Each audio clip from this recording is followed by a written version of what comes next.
ਸ੍ਰੀ ਗੁਰੂ ਤੇਗ ਬਹਾਦਰ ਸਾਹਿਬ ਜੀ ਦੇ 400ਵੇਂ ਪ੍ਰਕਾਸ਼ ਪੁਰਬ ਮੌਕੇ ਕੇਂਦਰ ਅਤੇ ਰਾਜ ਸਰਕਾਰ ਦੁਆਰਾ ਬਹੁਤ ਵੱਡੇ ਪੱਧਰ ਉੱਤੇ ਸਮਾਗਮ ਕਰਵਾਏ ਜਾ ਰਹੇ ਨੇ। ਇੱਕ ਦਿੱਲੀ ਵਿੱਚ ਹੋ ਚੁੱਕਿਆ ਤੇ ਦੂਸਰਾ ਪਾਣੀਪਤ ਹਰਿਆਣਾ ਵਿੱਚ ਹੋਣ ਜਾ ਰਿਹਾ ਹੈ। ਲੇਕਿਨ ਇਹਨਾਂ ਸਮਾਗਮਾਂ ਦੇ ਦੁਆਰਾ ਬੀਜੇਪੀ ਸਰਕਾਰ ਸਿੱਖ ਕੌਮ ਲਈ ਕੁਝ ਬਹੁਤ ਅਤੇ ਅੱਛਾ ਕਦਮ ਚੁੱਕਣ ਨਹੀਂ ਜਾ ਰਹੀ। ਇਹ ਤਾਂ ਦਿੱਲੀ ਦੇ ਲਾਲ ਕਿਲੇ ਤੋਂ ਹੋਏ ਸਮਾਗਮ ਦੌਰਾਨ ਹੀ ਪਤਾ ਚੱਲ ਗਿਆ ਹੈ। ਹਾਲਾਂਕਿ ਸ੍ਰੀ ਗੁਰੂ ਤੇਗ ਬਹਾਦਰ ਬ੍ਰਿਗੇਡ ਪਿਛਲੇ ਲੰਮੇ ਸਮਾਂ ਤੋਂ ਇਹ ਆਵਾਜ਼ ਚੁੱਕਦੀ ਆ ਰਹੀ ਹੈ ਕਿ ਸਿੱਖ ਗੁਰੂਆਂ ਦੇ ਜੀਵਨ ਇਤਿਹਾਸ ਤੋਂ ਭਾਰਤ ਦੇ ਲੋਕਾਂ ਨੂੰ ਜਾਣੂ ਕਰਵਾਇਆ ਜਾਣਾ ਚਾਹੀਦਾ ਹੈ। ਜਿੱਥੇ ਭਾਰਤ ਵਾਸੀਆਂ ਦੇ ਹਿੱਤ ਵਿੱਚ ਹੈ, ਉਹੀ ਰਾਸ਼ਟਰ ਹਿੱਤ ਵਿੱਚ ਵੀ ਹੈ ਅਤੇ ਔਰੰਗਜ਼ੇਬ ਕੋਈ ਇਸਲਾਮ ਦਾ ਆਦਰਸ਼ ਨਹੀਂ ਹੈ। ਇੱਕ ਕਰੂਰ ਜ਼ਾਲਮ ਸ਼ਾਸਕ ਸੀ। ਉਸ ਦੇ ਨਾਮ ਉੱਤੇ ਲੇਨ ਅਤੇ ਸੜਕਾਂ ਦੇ ਨਾਮ ਹੋਣਾ ਉਚਿਤ ਨਹੀਂ ਹੈ। ਅੰਤ ਔਰੰਗਜ਼ੇਬ ਦੇ ਨਾਂ ਨੂੰ ਇੱਕ ਬੁਰਾਈ ਦੀ ਤਰ੍ਹਾਂ ਹੀ ਵੇਖਿਆ ਜਾਣਾ ਚਾਹੀਦਾ ਹੈ। ਹੋਰ ਵੀ ਕੁਝ ਮੰਗਾਂ ਸੀ, ਜਿਸ ਦੇ ਲਈ ਇੱਕ ਮੀਮੋ ਵੀ ਮਾਨਯੋਗ ਮੁੱਖ ਮੰਤਰੀ ਹਰਿਆਣਾ ਦੇ ਨਾਮ ਅਤੇ ਮਾਨਯੋਗ ਪ੍ਰਧਾਨ ਮੰਤਰੀ ਦੇ ਨਾਮ ਦਿੱਤਾ ਗਿਆ ਸੀ, ਜਿਸ ਵਿੱਚ ਇਹ ਮੰਗ ਵੀ ਸ਼ਾਮਲ ਸੀ ਕਿ ਇਸ ਮੌਕੇ ਉੱਤੇ ਜਿਨ੍ਹਾਂ ਸਿੱਖ ਕੈਦੀਆਂ ਨੂੰ ਸਜ਼ਾ ਪੂਰੀ ਹੋਣ ਦੇ ਬਾਅਦ ਵੀ ਜੇਲ੍ਹਾਂ ਵਿੱਚੋਂ ਛੱਡਿਆ ਨਹੀਂ ਗਿਆ, ਉਹਨਾਂ ਨੂੰ ਰਿਹਾ ਕੀਤਾ ਜਾਣਾ ਚਾਹੀਦਾ ਹੈ। ਲੇਕਿਨ ਕੋਈ ਵੀ ਅਜਿਹੀ ਘੋਸ਼ਣਾ ਪ੍ਰਧਾਨ ਮੰਤਰੀ ਨਰਿੰਦਰ ਮੋਦੀ ਜੀ ਦੇ ਦੁਆਰਾ ਨਹੀਂ ਕੀਤੀ ਗਈ, ਜਿਸ ਦੇ ਨਾਲ ਇੱਕ ਵੱਡੇ ਵਰਗ ਦੀਆਂ ਭਾਵਨਾਵਾਂ ਆਹਤ ਹੋਈਆਂ ਨੇ। ਸ੍ਰੀ ਗੁਰੂ ਤੇਗ ਬਹਾਦਰ ਬ੍ਰਿਗੇਡ ਦੀ ਚੇਅਰਪਰਸਨ ਐਡਵੋਕੇਟ ਅਨੁਰਾਧਾ ਭਾਰਗਵ ਨੇ ਕਿਹਾ ਕਿ ਮੋਦੀ ਜੀ ਨੇ ਸਿਰਫ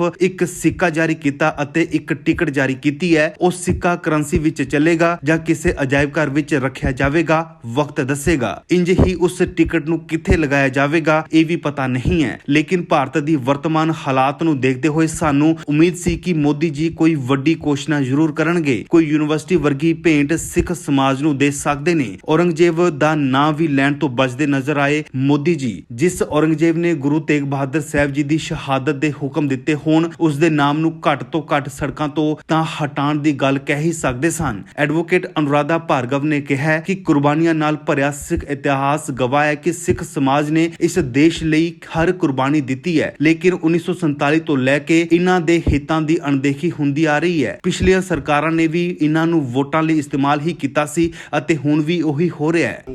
सबसे पहली मांग तो यह है कि श्री गुरु तेग बहादुर साहिब जी के प्रकाश पर्व पर 6ठी से 12वीं कक्षा तक एक पाठ्यक्रम लागू होना चाहिए, ताकि हमारे बच्चों को मानवीय मूल्यों का पता चले कि जिन मानवीय मूल्यों के लिए शहादत गुरु साहब दे गए हैं, आज हमें भी उनके दिखाए हुए मार्ग पर चलना चाहिए। दूसरी जो मांग हमारी हरियाणा सरकार से है वो ये है कि औरंगाबाद जैसे शहर छोटे छोटे अभी भी यमुनानगर साइड कुछ नाम है, तो उन पर भी मुख्यमंत्री जी संज्ञान ले। तीसरी जो हमारी मांग है वो है कि एक जैसे कुरुक्षेत्र महाविद्यालय है, तो एक यूनिवर्सिटी गुरु तेग बहादुर जी के नाम पर स्थापित हो, ताकि बच्चे जिन श्री गुरु तेग बहादुर जी ने शहादत दी, अपने गुरु गोविंद सिंह जी की शहादत दी, उसके बाद छोटे छोटे साहिबजादे उनको निहा में चिनवा दिया गया। तो इतनी बड़ी शहादत और सिख इतिहास में ये सबसे बड़ी शहादत है, जिसको नज़रअंदाज नहीं किया जा सकता। और मैं सरकारों से भी यही अपील करती हूँ कि इसको नज़रअंदाज ना करके, अगर आप प्रकाश पर हैं, बहुत धूप रखी गई हैं, उन पर संज्ञान ले। अगर आप श्री गुरु तेग बहादुर जी को सच्ची श्रद्धांजलि अर्पित करते हैं, साथ में अगर हमारी सारी मांगे सरकार मान लेती है, तो यही सच्ची श्रद्धांजलि। ਇਹ ਸਿੱਖ ਅਗਵਾਈ ਵੀ ਮੈਨੂੰ ਮਨੂਵਾਦ ਦੀ ਗੁਲਾਮ ਹੋ ਚੁੱਕੀ ਨਜ਼ਰ ਆਉਂਦੀ ਹੈ। ਜੋ ਲੋਕ ਅੱਜ ਸਿੱਖ ਸਮਾਜ ਵੱਲੋਂ ਸਰਕਾਰਾਂ ਨਾਲ ਜੁੜੇ ਹੋਏ ਨੇ, ਉਹ ਵੀ ਆਪਣੇ ਨਿੱਜੀ ਸਵਾਰਥ ਤੱਕ ਹੀ ਸੀਮਤ ਨਜ਼ਰ ਆਉਂਦੇ ਨੇ। ਕੌਮ ਜਾਂ ਆਪਣੇ ਸਮਾਜ ਦੇ ਪ੍ਰਤੀ ਉਹ ਵੀ ਸਾਰੇ ਵਫਾਦਾਰ ਨਹੀਂ ਰਹੇ। ਸਨਾਤਨ ਅਤੇ ਭਾਰਤ ਸਿकुड़ਦਾ ਜਾ ਰਿਹਾ ਹੈ। ਕਿੰਨਾ ਜ਼ਿਆਦਾ ਇਸ ਦਾ ਧਰਤੀ ਭਾਗ ਅੱਜ ਔਰੰਗਜ਼ੇਬ ਦੀ ਵਿਚਾਰਧਾਰਾ ਹੇਠ ਚਲਾ ਗਿਆ ਅਤੇ ਕਿੰਨਾ ਹੋਰ ਵੀ ਇਹੀ ਸੁਪਨੇ ਵੇਖ ਰਿਹਾ ਹੈ। ਕਿ ਭਾਰਤ ਦੀ ਸਰਕਾਰ ਨੂੰ ਨਹੀਂ ਲੱਗਦਾ ਕਿ ਉਸ ਸਮੇਂ ਜਿਵੇਂ ਗੁਰੂ ਤੇਗ ਬਹਾਦਰ ਜੀ ਸਾਹਿਬ ਨੇ ਸ਼ਹਾਦਤ ਦੇ ਕੇ ਰੱਖਿਆ ਕੀਤੀ ਸੀ, ਅੱਜ ਉਹਨਾਂ ਦੀ ਵਿਚਾਰਧਾਰਾ ਉੱਪਰ ਕੰਮ ਕਰ ਸਕਦੀ ਹੈ। ਗੁਰੂ ਗੋਬਿੰਦ ਸਿੰਘ ਜੀ ਦਾ ਖਾਲਸਾ ਇਸ ਦੇਸ਼ ਦਾ ਸੱਚਾ ਸਿਪਾही ਰਿਹਾ है। औरंगजेब लेन आपको पता है, शायद उसके लिए मैंने बहुत एफर्ट्स किए हैं, आग भी लगाई थी, केस भी अपने ऊपर लिया, लेकिन आज दुख की बात यह है कि सरकार औरंगजेब को भी चाहती है और गुरु तेग बहादुर जी को भी। अभी मुझे पता चला 15 दिन पहले कि जिस औरंगजेब लेन में मैंने आग लगाई, उसी औरंगजेब को दोबारा शीशगंज गुरुद्वारा साहब के थोड़े पास में है, उसको दोबारा स्थापित कर दिया गया। ये बहुत दुखद बात है मेरे लिए, क्योंकि मैं अगर राष्ट्र हित में बात करती हूँ तो ये दुख का भी कारण है। नरेंद्र मोदी जी को औरंगाबाद औरंगजेब के नामो निशान, जो कि भारतवर्ष पर कलंक है, एक सच्चा मुसलमान भी उनको अपना प्रतीक नहीं मानता, तो इसलिए उनके नाम से सब कुछ हटा देना चाहिए।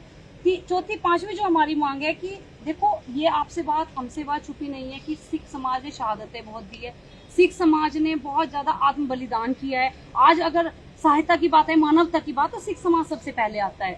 तो जो सिंह बंदी जो बहुत पहले, चाहे वो 1984 में हो चाहे उसके बाद के हो, जो सजा भुगत रहे हैं, जो पहली सरकारों ने किया, तो मैं नरेंद्र मोदी जी से उनकी बेटी होने के नाते अपील करना चाहती हूँ कि वो उन सिंह बंदियों को रिहा करें, क्योंकि कुछ की मैंने खुद ऑनलाइन चेक किया, उनकी सजाएं पूरी हो चुकी हैं, जो कि अभी भी सजा भुगत रहे हैं। और एक जो सबसे महत्वपूर्ण बात, देखिए हम राष्ट्रपिता पढ़ते हैं महात्मा गांधी जी को, लेकिन जिन्होंने अपने 3 वंश वार दिए, हमारे बच्चे आज गर्व से कहें कि हमारे राष्ट्रपिता कौन है? गुरु तेग बहादुर जी। आज हमें गर्व हो कि हम उस देश की मिट्टी में पले हैं, उस देश में पैदा हुए हैं जहां गुरु तेग बहादुर जी ने बिना कुछ सोचे जाति पाति भेदभाव की शहादतें दे दी। तो आज हमारे समाज को, हमारे राष्ट्र हित में इन मांगों को मानना जरूरी है।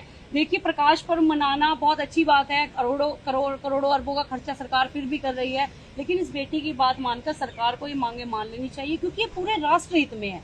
अगर बच्चों का विकास करना है, मानवीय मूल्यों का विकास करना है, तो ये जरूरी है। और आपसे भी यही अपील है कि आप मेरी बात जरूर पहुंचाएं सरकारों तक, ताकि ये बात सरकारों तक जाकर हमारा